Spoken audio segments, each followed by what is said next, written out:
안녕하십니까. 더불어민주당 대변인 황정아입니다. 브리핑 시작하겠습니다. 친일 인사 수집하고 역사 왜곡 대응 예산 반토막 내면서 뉴라이트 정부가 아니라고 합니까? 일본의 역사 왜곡 대응 연구 예산이 윤석열 정부 들어 반토막 난 것으로 드러났습니다. 독도 주권 수호와 해양 연구를 위한 예산도 거의 반토막이 났습니다. 일본의 역사 왜곡, 독도 야욕은 날이 갈수록 거세지는데 우리 정부는 오히려 손을 놓고 있습니다. 국민께서는 대한민국 역사와 영토 주권이 손쓸 틈도 없이 무너져 내릴까 두려워하고 계십니다. 윤석열 정부가 역사 왜곡 대응, 독도 수호 예산을 난도질하는 동안 친일, 뉴라이트 인사들만 득세를 하고 있습니다. 오늘 인사청문회가 열리는 안창호 인권위원장 후보자 역시 마찬가지입니다. 안 후보자는 본인의 저서에도 1948년 건국을 명시한 것으로 밝혀지며 빼도 박도 못할 뉴라이트임이 입증되었습니다. 국민의 반대에도 임명을 강행한 김문수 장관 또한 사도광산 강제징용에 대해 묻자 공부를 안 해서 모른다며 발뺌했습니다. 심지어 행정부를 통할하는 국무총리라는 사람은 개인 생각을 인정 안 하면 전체주의라며 친일 인사를 두둔하는데 앞장섰습니다. 대통령이 임명하는 고위 공직자들이 어떻게 일개 개인입니까? 국민의 일반적 상식과 얼마나 동떨어진 정부인지 상징하는 장면입니다. 이런 사람들이 정부 요직을 맡고 호가호위하고 있으니 대한민국 정부라고 부르기도 창피합니다.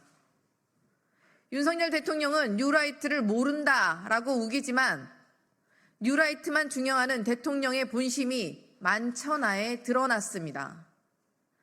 윤석열 정부가 친일 매국 정부가 아니라면 아니라고 말로만 떠들지 말고 역사 왜곡, 독도 수호 예산을 복원하십시오. 안창호 인권위원장 후보, 김문수 장관 등 뉴라이트 같은 인사들이 대한민국 국정에 마술을 뻗치지 못하도록 내보내십시오. 극우 세력에 기대어 정권을 유지하려는 무지몽매한 대통령의 터무니없는 계획은 국민의 심판이라는 말로를 걷게 될 것임을 강력하게 경고합니다.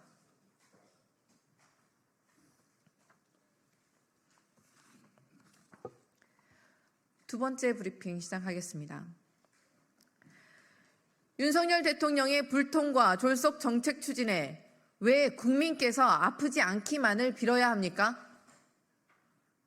세종 충남대병원이 이미 야간 진료를 중단한 데 이어 강원대학교 병원도 어제 성인 야간 응급진료를 중단했습니다. 그 외에 다수의 병원들도 응급실 운영 중단 등을 검토 중이라는 소식이 들려오고 있습니다. 윤석열 대통령이 의료 현장 가봐라고 말한 지 일주일도 채 되지 않아 지역 의료가 셧다운되고 있습니다. 다가오는 추석 연휴를 앞두고 국민의 불안감은 한없이 깊어지고 있습니다. 그런데도 비상진료 체계가 원활하게 가동되고 있다는 대통령과 의료 붕괴가 우려할 상황은 아니라며 태평한 소리나 늘어놓는 정부는 어디 다른 나라에 살고 있습니까? 국민의 눈과 귀를 막으려다 실패하자 이제는 본인들의 눈과 귀를 닫기로 했습니까? 국민 생명을 담보로 무모한 베팅을 계속하는 무책임한 정부의 응급의학의사회 회장조차 아프지 않는 방법밖에 없는 것 같다라며 한탄하고 있습니다. 57개 대학병원 응급실 중 14곳에서는 분만이 불가능하고 16곳은 흉부대동맥 수술조차 수행할 수 없다고 합니다. 보충 인력으로 군의관, 공보의를 배치한다지만 그저 아랫돌 빼서 윗돌 빼는 격으로 지역 의료만 악화시키게 뻔합니다.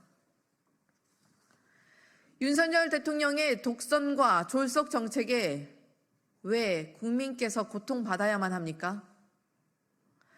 민족의 대명절 한가위를 앞두고 왜 국민께서 아프지 않기만 간절히 바라야 합니까? 윤석열 대통령은 남들에게 가라고 하지 말고 본인이 직접 의료 현장에 가보십시오. 본인보다 중증인 분들에게 응급실을 양보하라는 정부의 대책이 얼마나 엉터리인지 직접 눈으로 보십시오.